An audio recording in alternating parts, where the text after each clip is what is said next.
In the heart of the world's oldest continent, before the sails of European ships dotted the horizons and the echoes of colonial guns reshaped societies, Africa pulsed with spiritual life. From the Sahara's vast dunes to the Congo's dense rainforests, from the Nile's fertile banks to the savannas of the south, Africans communed with a rich tapestry of gods, spirits, and ancestors. This is the story of Africa's pre-colonial religions, diverse, profound, and deeply woven into the fabric of daily existence. For millennia, these beliefs guided communities, explained the mysteries of life, and connected the living to the divine. Join me as we journey through the sacred landscapes of ancient Africa, uncovering the gods who shaped its people and the rituals that honored them. This documentary explores how Africans worshipped before colonization, drawing from oral traditions, archaeological evidence, and the enduring legacies of these faiths. Our story begins in the cradle of civilization, the Nile Valley, home to the ancient kingdom of Kemet, which the world knows as Egypt. Here, religion was not a separate realm but the very foundation of society, dating back over 5,000 years. The Kemetic people believed in a pantheon led by a supreme creator, often called Amun-Ra, the hidden one who merged with the sun god to symbolize eternal life and power. Amun-Ra was the king of gods, invisible yet omnipresent, embodying creation and renewal. Other deities included Osiris, god of the afterlife and resurrection, Isis, the magical protector and mother, and Horus, the falcon-headed god of kingship and the sky. These gods were not distant figures but active forces in the world, influencing floods, harvests, and pharaohs' rule. Worship in Kemet was elaborate and state-sponsored, centered on massive temples like Karnak, where priests performed daily rituals to maintain Ma'at, the cosmic order of truth, justice, and harmony. Every morning, priests awoke the gods' statues with incense, food offerings, and chants, believing this sustained the universe. Festivals like the Apit festival involved processions where statues of Amun, his wife Mut, and son Khonsu were carried through crowds, allowing ordinary people to participate in the divine. Animal mummification, cats for Bastet, ibises for Thoth, was common, as animals were seen as manifestations of gods. Personal worship included amulets and household shrines, where individuals prayed for protection or fertility. This system blended polytheism with monotheistic elements, as pharaohs like Akhenaten briefly emphasized a single sun god, Aten. Moving west to the forests and coasts of what is now Nigeria and Benin, we encounter the Yoruba people, whose religion remains vibrant today despite colonial disruptions. Pre-colonial Yoruba belief centered on Olodumare, the supreme being who created the universe but was too transcendent for direct worship. Instead, the Yoruba venerated Orishas, divine intermediaries numbering over 400, who acted as Olodumare's agents. Ogun, the god of iron, war, and technology, was revered by blacksmiths and warriors as a fierce protector. Oshun, goddess of rivers, love, and fertility, embodied beauty and healing. Shango, the thunder god, controlled fire and justice, his axe symbolizing power. Worship among the Yoruba was communal and rhythmic, involving music, dance, and sacrifices to maintain balance between the physical world I and the spiritual Orun. Ifa divination, using palm nuts or cowrie shells cast by a Babalawo priest, guided decisions from marriage to warfare. Festivals like the Asanasagbo involved pilgrimages to sacred groves, where devotees offered kola nuts, fruits, and animals to Oshun at her river. Masquerades such as Egungun honoring ancestors featured colorful costumes and drums, blurring lines between the living and dead. Personal altars in homes received daily offerings, and initiation into cults, e.g., for Ogun, involved rituals to align with the Orisha's energy. This system emphasized harmony, with misfortune attributed to imbalance rather than sin.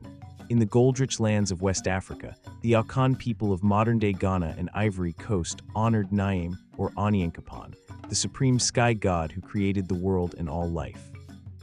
Naim was benevolent but distant, overseeing a pantheon including Asais Ya, the earth goddess, and Abasam, lesser deities associated with rivers, lakes, and forests. The Akan believed in a soul Okra, connected to Naim, and ancestors, Nananum and Samanfo, served as intermediaries between the living and divine. Worship was deeply integrated into daily life, with libations of palm wine poured on the ground to honor Asais Ya before planting crops. Shrines Abasamfi housed deity statues, where priests offered kola nuts, fowl, or sheep during rituals. Festivals like Adi involved cleansing ceremonies, where communities gathered to drum, dance, and invoke blessings for harvests or victories. Ancestor veneration was central. Stools symbolizing ancestors were anointed with oils and blood, and funerals were elaborate celebrations to ensure the dead joined the spiritual realm. Taboos, like not farming on certain days, maintained harmony with the gods. The Alkan's gold mines were protected by rituals to appease local spirits, reflecting how worship influenced economics and society. Venturing south to the grasslands of what is now South Africa and Zimbabwe, the Zulu and Shona peoples practiced religions centered on Unkulunkulu, the great creator who emerged from reeds and shaped humanity. For the Zulu, Unkulunkulu was the first being, with lesser spirits, Amadlozi, as ancestors watching over the living. The Shona revered Mweri, a high god associated with rain and fertility, often worshipped through mediums. Zulu worship emphasized ancestor veneration through rituals like Ukafala, where beer or animal blood was offered at family shrines, Izabea, to communicate with Amadlozi. Diviners Sangomas used bones or dreams to interpret messages, healing illnesses attributed to displeased spirits. Festivals involved cattle sacrifices, dancing to drums and praises, Izabongo, to honor chiefs as divine representatives. The Shona's Mbira music accompanied worship at sacred hills or caves, where rainmaking ceremonies invoked Mweri with offerings of snuff or beer. Both cultures viewed gods as part of nature, with taboos against polluting rivers or killing sacred animals. This animism fostered respect for the environment long before modern ecology. Across Central Africa, in the Congo Basin, the Bakongo and Luba peoples believed in Nzambi Mpungu, the almighty creator who withdrew after making the world, leaving lesser spirits, Nkisi, to interact with humans. Nkisi were embodied in objects like statues or bundles, charged with power through rituals. Worship involved activating Nkisi with herbs, nails, or blood to protect against evil or cure ailments. Initiation societies taught moral codes, and funerals ensured the dead transitioned to the ancestor realm. Luba kings were divine, their thrones symbolizing cosmic order, with worship including dances and songs to honor the spirits. These practices emphasized community harmony, with misfortune blamed on witchcraft or neglected rites. In East Africa, among the Maasai of Kenya and Tanzania, Enkai was the one god, manifesting as Enkai Narok, black god of blessings, and Enkai Nanioki, red god of misfortune. Worship was simple, involving prayers at sacred trees or mountains, with offerings of milk or fat from cattle, their most prized possession. Elders led rituals for rain or healing, and warriors underwent initiations with songs and dances to honor Enkai. This monotheistic cleaning system emphasized respect for nature and cattle as divine gifts. Pre-colonial African worship shared common threads: ancestor veneration, where the dead were consulted through mediums or dreams.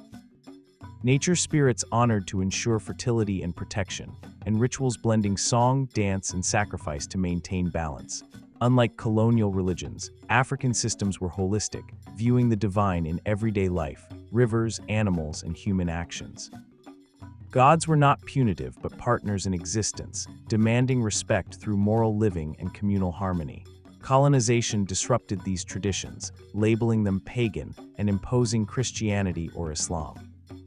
Missionaries destroyed shrines, banned rituals, and converted leaders, eroding cultural identity.